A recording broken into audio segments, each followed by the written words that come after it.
ഒരന്തകവിത്തിൻ്റെ all ജിഹാദ് കേട്ടു.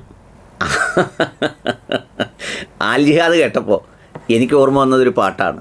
ആലായാൽ തറ വേണം, അടുത്തൊരമ്പലം വേണം, ആലിനു ചേർന്നൊരു കുളവും വേണം, കുളിപ്പാനായി കുളം വേണം, കുളത്തിൽ ചെന്താമര വേണം, കുളിച്ചു ചെന്നകം പൂക്കാൻ ചന്ദനം വേണം, ആലായാൽ തറ വേണം, അടുത്തൊരമ്പലം വേണം, ആലിനു ചേർന്നൊരു കുളവും വേണം.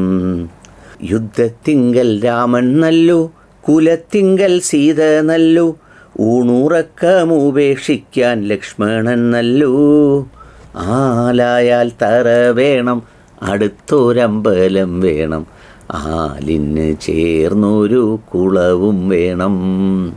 കൂടാതെ ഇപ്പോഴത്തെ കാലത്ത് ആലായാൽ ആലിൻ്റെ ചുവട്ടിൽ കെട്ടിയിടാൻ ഒരു കയറും വേണം.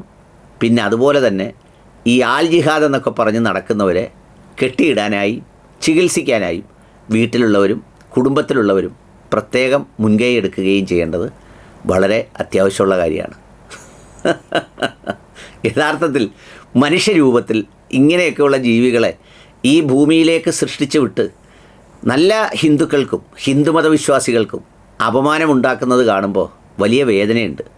യഥാർത്ഥത്തിൽ ഹിന്ദുമതത്തിൻ്റെ സ്വാതന്ത്ര്യം, അതിൻ്റെ സഹിഷ്ണുത, അതിൻ്റെ വ്യത്യസ്തമായ ആഘോഷഭാവങ്ങളൊക്കെയും നിറഞ്ഞ് ആസ്വദിക്കുന്ന, ചെങ്ങലബന്ധിതമല്ലാതെ വെറുപ്പും വിദ്വേഷവും ഇല്ലാതെ ജീവിക്കുന്ന ഹിന്ദുക്കൾക്ക് വലിയ ഒരു ഭീഷണിയാണ് ഈ പരമകാരുണികനായ ഉടയതമ്പുരാൻ ഇതുപോലെയുള്ള ജീവികളെ സൃഷ്ടിച്ച് ഭൂമിയിലേക്ക് അയക്കുന്നത് എന്നതാണൊരു സത്യം. ഞാനിത് പറയാൻ കാരണം എന്താണെന്നറിയുമോ?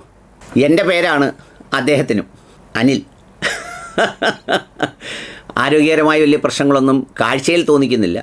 പക്ഷേ അദ്ദേഹത്തിൻ്റെ ഇടയ്ക്കിടെയുള്ള പ്രസ്താവനകൾ കാണുമ്പോൾ ഈ കാഴ്ചയ്ക്കപ്പുറമുള്ള മനോമുകുരത്തിൽ അദ്ദേഹത്തിന് കാര്യമായ എന്തോ ഒരു പ്രയാസം ഉണ്ട് എന്ന് ഒരു തോന്നലുണ്ട്. ഏതായാലും അതിനെക്കുറിച്ച് എനിക്ക് അല്പം പറയാനുണ്ട്. അതിനു മുമ്പ് ഒരു ചെറിയ ബ്രേക്കിൽ ഇതൊന്ന് കണ്ടുപോകാം.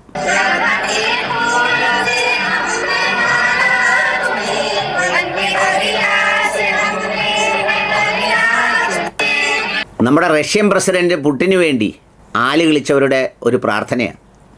ഇതിനു മുമ്പ് ഇത് ട്രംപിന് വേണ്ടിയായിരുന്നു. ഇപ്പോൾ ട്രംപ് ഈ പൂജ കഴിഞ്ഞ് നമ്മുടെ ശത്രുവായി മാറി. ഇപ്പോൾ അതിന് പകരം പുട്ടിനെ പൂജിക്കുവാണ് എന്നാണ് കാണാൻ പറ്റുന്നത്. സാമൂഹ്യ മാധ്യമങ്ങളിലൂടെ അതിങ്ങനെ കറങ്ങി നടപ്പുണ്ട്. ഇനി നമുക്ക് മറ്റേ ആലിലേക്ക് വന്നാൽ അദ്ദേഹം പറഞ്ഞൊരു സത്യമാണ്. അത്തരമൊരു ജിഹാദിന് നേതൃത്വം നൽകുന്നത് കാക്കയുമാണ്. പണ്ട് കാലത്ത് ഈ വേലിപ്പറമ്പുകളിൽ കാക്ക വന്നിരിക്കുമായിരുന്നു. ഇത് അങ്ങനെ ആരോ പറഞ്ഞു കൊടുത്തതായിരിക്കണം അനിലിന്. ആ കാക്ക വന്നിരുന്ന് അവിടെ എന്തെങ്കിലുമൊക്കെ ഇങ്ങനെ കാഷ്ടിക്കുമായിരുന്നു. അവിടെ മരങ്ങൾ കിളിക്കുമായിരുന്നു. ആ മരങ്ങൾ മനുഷ്യനൊരു ഉപകാരപ്പെടട്ടെ എന്ന് വിചാരിച്ചാണ് കാക്ക ആ പ്രവൃത്തി ചെയ്തുകൊണ്ടിരുന്നത്.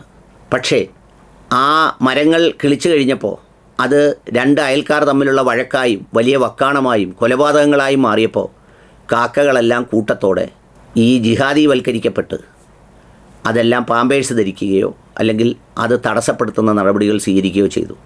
അതോടുകൂടി ഇപ്പോൾ അതിർത്തി വേലികളിൽ ഈ മരങ്ങൾ കിളിക്കുന്ന പതിവങ്ങില്ലാതായി. ഏതായാലും അതുപോലെ ആരോ ബോധപൂർവമായി അനിൽ എവിടെയൊക്കെയോ നട്ട ആല് ഉണക്കിക്കളഞ്ഞു എന്നതാണ് അദ്ദേഹത്തിൻ്റെ ഒരു വാദം. അതുകൊണ്ട് എവിടെ ആല് കളിച്ചാലും അതൊരു തണലാണെന്ന് അനിൽ വിചാരിക്കരുത് എന്ന് മാത്രമല്ല, നിങ്ങൾ യഥാർത്ഥത്തിൽ ചിന്തിച്ചിട്ടുണ്ടോ? ഞാനെപ്പോഴും ആലോചിച്ചിട്ടുള്ളൊരു സത്യമാണ്. ഈ ഹിന്ദുത്വ പോളിസികൾ ഇഷ്ടപ്പെടുന്ന കുറേ ആളുകൾ കേരളത്തിലുണ്ട്.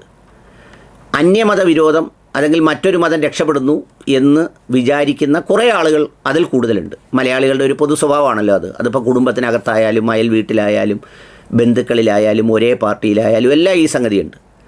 അപ്പോൾ അങ്ങനെ വിശ്വസിക്കുന്ന കുറേ ആളുകളുണ്ട്.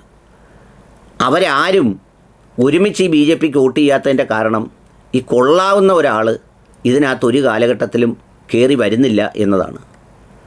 വല്ല രാജഗോപാലേട്ടനൊക്കെ ഇപ്പോൾ പ്രായക്കുറവായിരുന്നെങ്കിൽ നല്ലൊരു സാധ്യത ഉണ്ടായിരുന്നു. പിന്നെ എന്ന് മാത്രമല്ല, അതിൻ്റെ കറക്റ്റ് സമയം വരുമ്പോൾ കേരളത്തിൻ്റെ ഗുണത്തിനോ ദോഷത്തിനോ വേണ്ടി കൊള്ളാവുന്നവരെയൊക്കെ അങ്ങ് സൈഡ് ലൈൻ ചെയ്തിട്ട് ഓരോരുത്തരെ കൊണ്ടിരുത്തും. ഇപ്പോൾ ഒരു സുരേഷ് ഗോപി നടന്ന് കാണിക്കുന്നത് എന്താ?